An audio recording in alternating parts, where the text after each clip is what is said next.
Rikthehemi sërish në studio, rikthehemi sërish në bisedë. Vajzat dalin më të mira, shkëlqejnë në matematikë krahasimisht me djemt.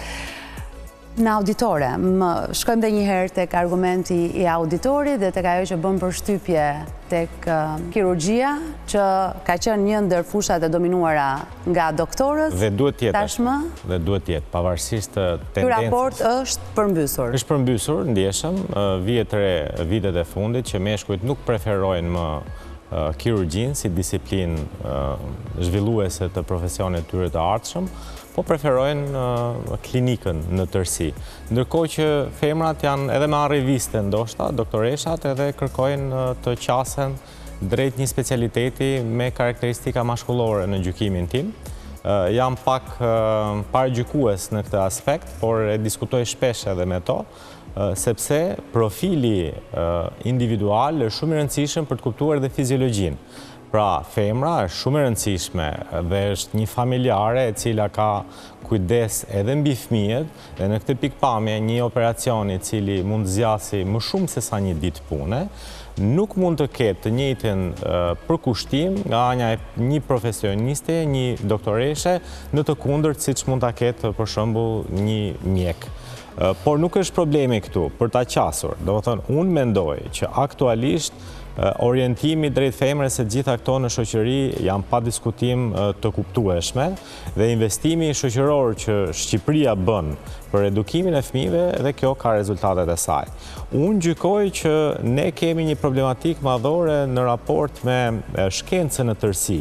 Pra, shoqëria jonë nuk orientohet në promovimin e atyre që kanë prirje në këtë drejtim.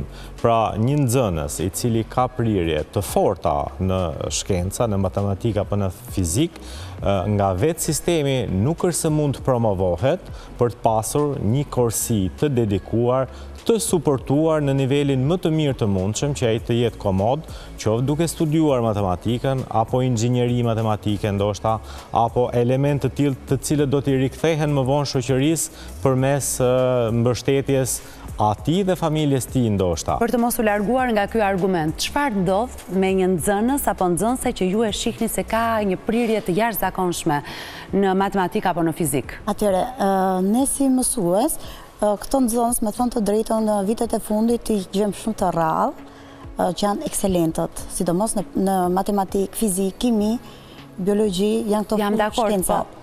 Sa po e marrin? Sa janë? Çfarë ndodh me ta? Normalisht sepse ata ndoshta e humbasin dhe interesin krahasimisht me pjesën tjetër të klasës. Nuk është roli dhe mësuesës këtu.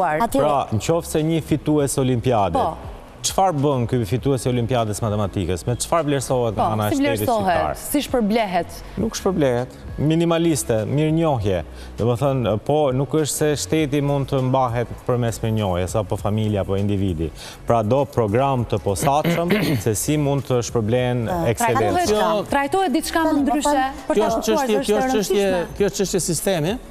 Po ja ta kuptoj si Një ka qenë fitues Olimpiadës biologjisë. Po një minutë dy fjalë do ta mbyll. Të ndërhyj pak që mos të ngatrojnë konceptet.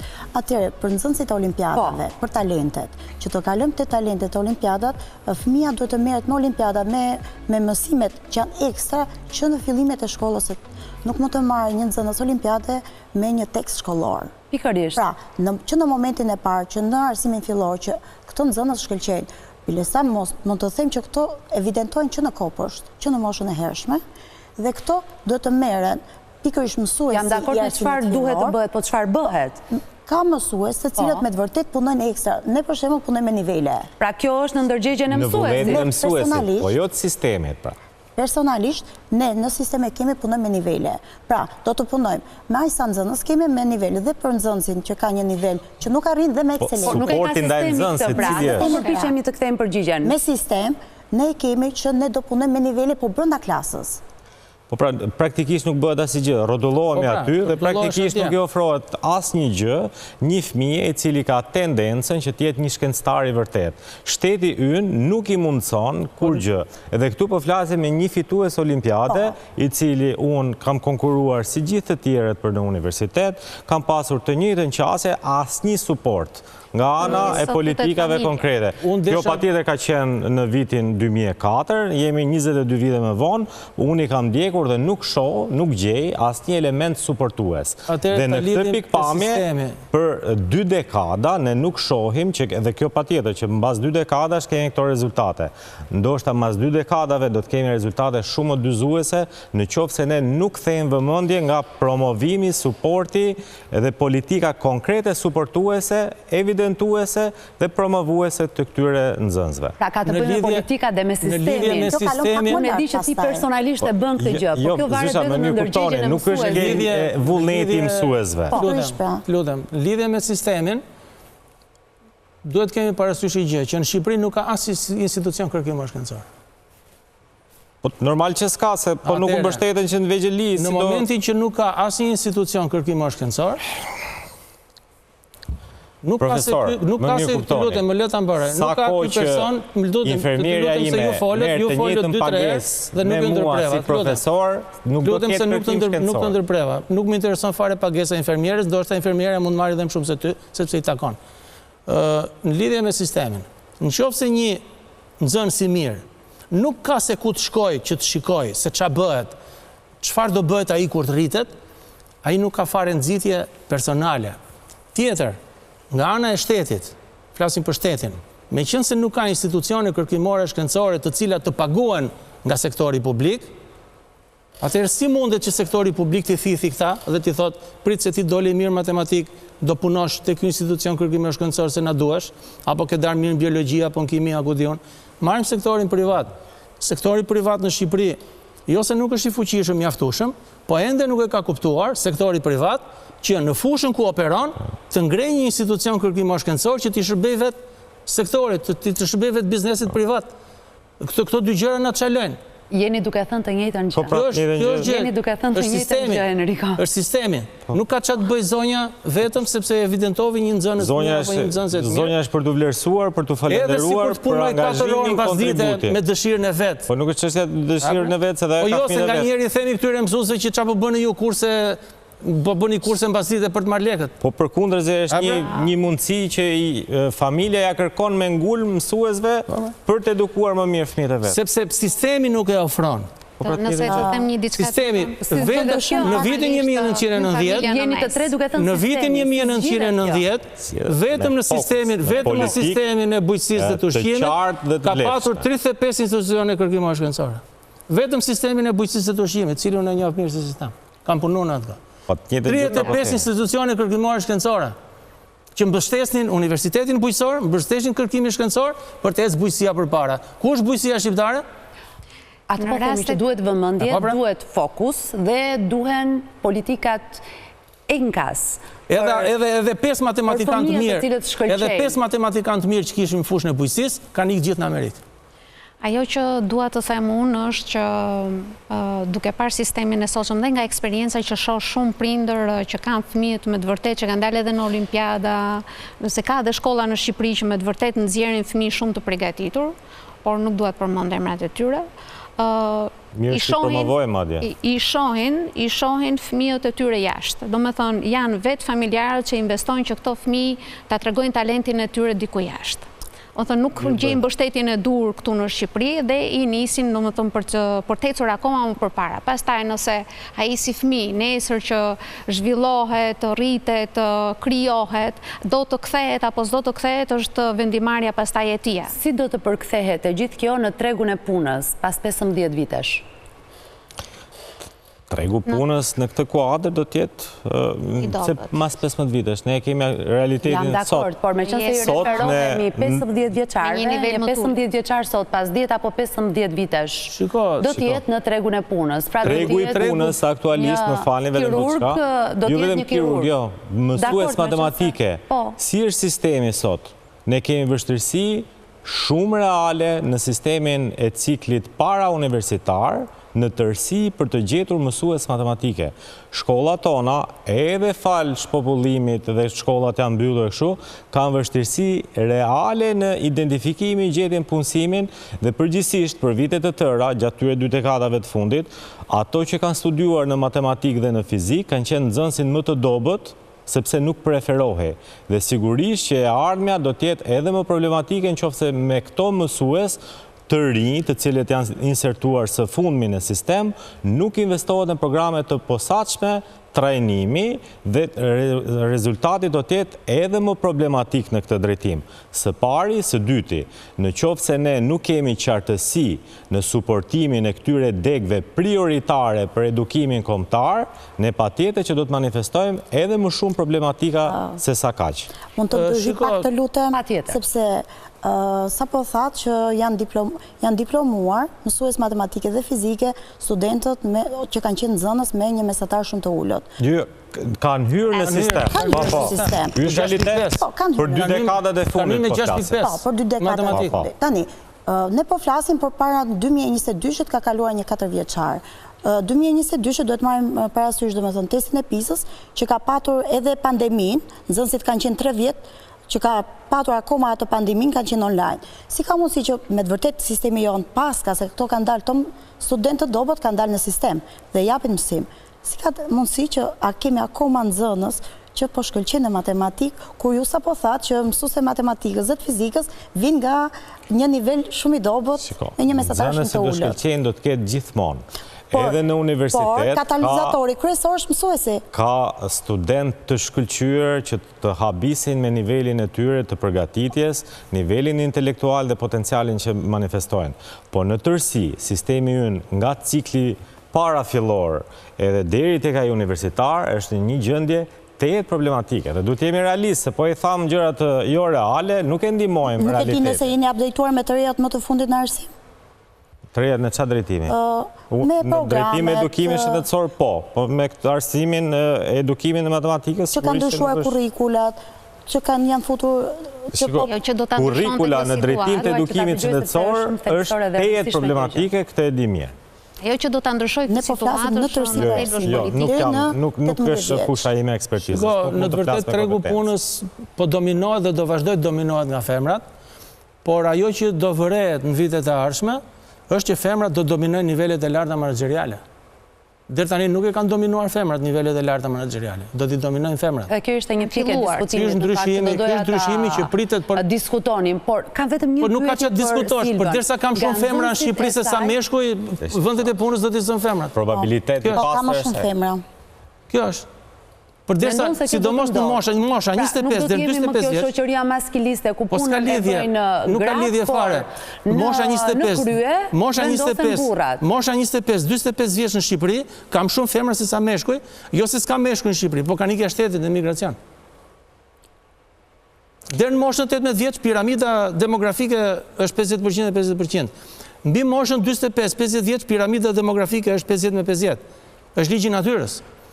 Por brenda teritorit të Shqipërisë, po themi në nivel menaxherial do të jenë brenda teritorit të Shqipërisë, me qenë se piramida demografike është përfituar për shkak të emigracionit kryesisht të gjinisë mashkullore, me qenë se kam shumë femra të moshës 25-45 vjeç sa meshkuj, vendet e punës do të ishin femra. Ama është edhe diçka tjetër, ajo që po thoshte Laureta, qofshin vajza apo djem prindrit, kur i shohin që janë fëmijë shumë të zotë, të talentuar dhe që shkëlqejnë, prindrit po i programojnë që ata ta zhvillojnë karrierën e tyre sepse nuk kanë se çfarë t'i japin tjetër fëmijës. Prindrit shqiptar nuk janë të pasur që t'i lënë fëmijëve pasuri. Prindrit shqiptar në përgjithësi nuk janë të pasur.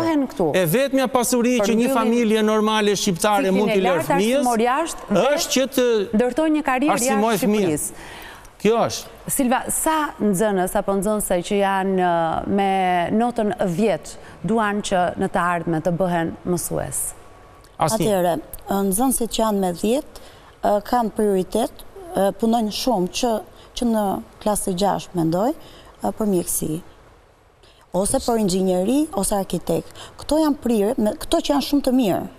Për mësues më vjen shumë keq, por duhet ta pranoj me shumë keqardhje që nuk e preferoj. Dolet e fjala e Qamilit.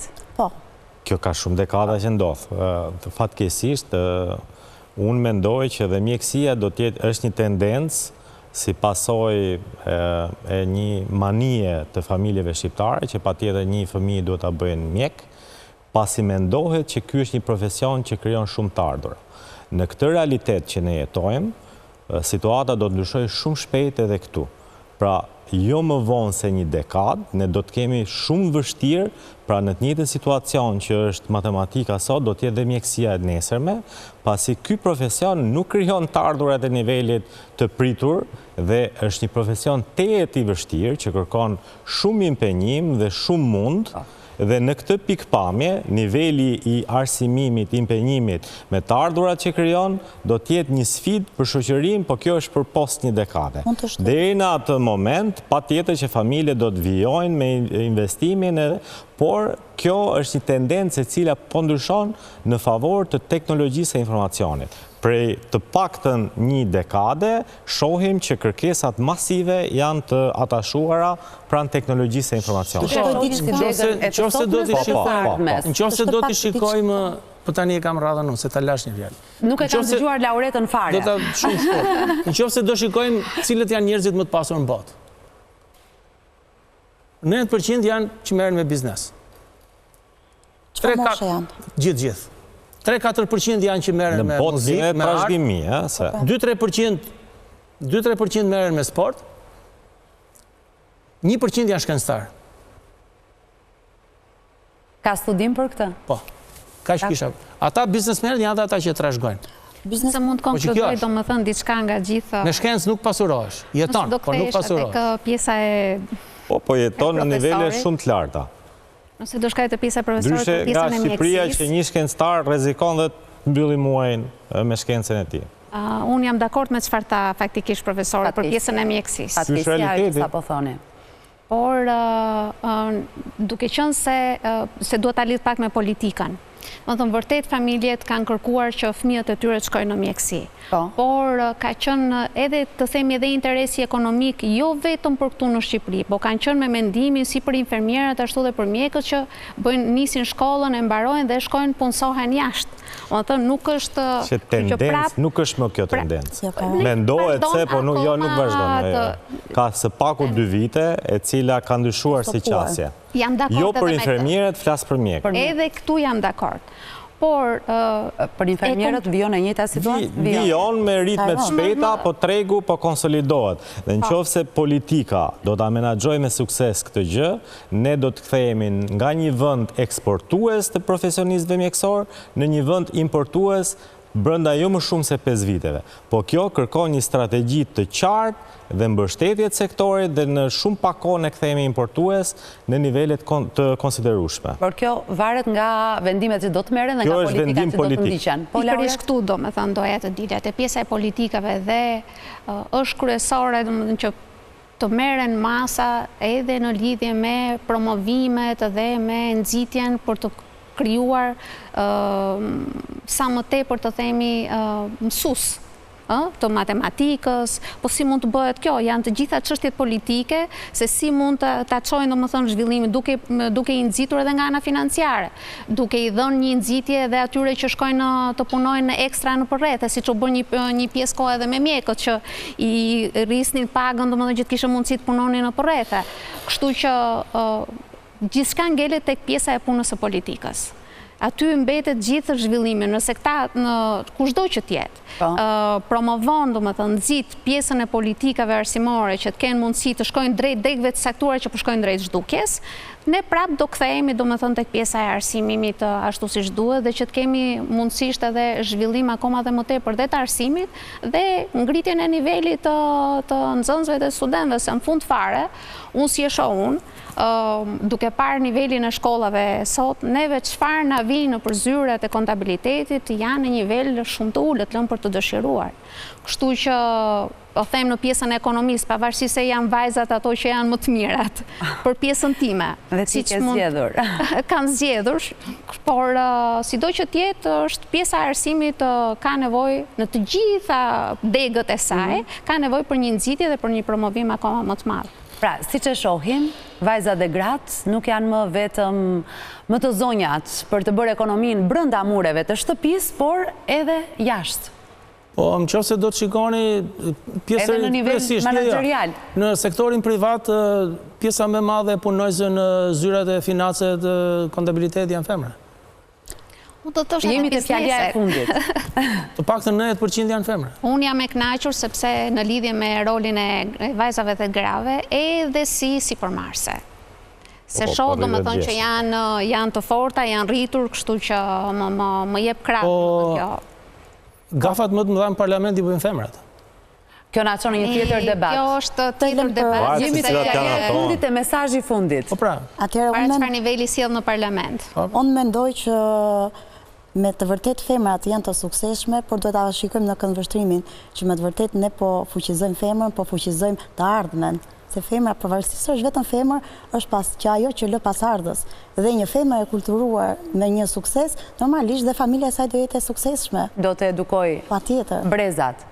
Unë shpresoj që ne të kemi inteligjencën e duhur që të marrim vendimet e duhura, të zhdërvjellta në mënyrë që këto problematikat të cilat i cekëm shkurtimisht sot, të zgjidhen sa më shpejt, pasi kjo do të jetë një problem real për shoqërinë tonë në të ardhmen e afërt. Jemi në fillimet e një problematike. Nëse nuk do ta kemi vëmendjen e duhur, pra politikbërësit, vendimarrësit e institucioneve që afektojnë këto politika, patjetër shoqëria, rinia do të ketë një impakt të jetë problematik. Pra kërkon një ndërhyrje të menjëhershme. Fjalia e fundit që do të thoje përpara se të shkonim në publicitet. Ne jemi një kombi vjetër, mburemi me atë traditat, lashtësinë e ku diun, por në këtë periudhën postmoderne jemi akoma në stadin e foshnjërisë. Jam dakord me këtë. Një shoqëri që do që të avancojë, normal që duhet t'i japi vendin dhe fuqinë e caktuar femrës. Unë po e mbyll tek ajo e politikës, pra e çojmë edhe një herë vëmendjen tek politika, por politika mbetet ende domen i burrave dhe jo i vajzave dhe grave. Faleminderit shumë, ishte shumë kënaqësi të mirëpritur në tema të tjera, në biseda e debate të tjera, publicitet, rikthehemi pas pak me një tjetër të ftuar, me një tjetër rubrik këtu në Living Day.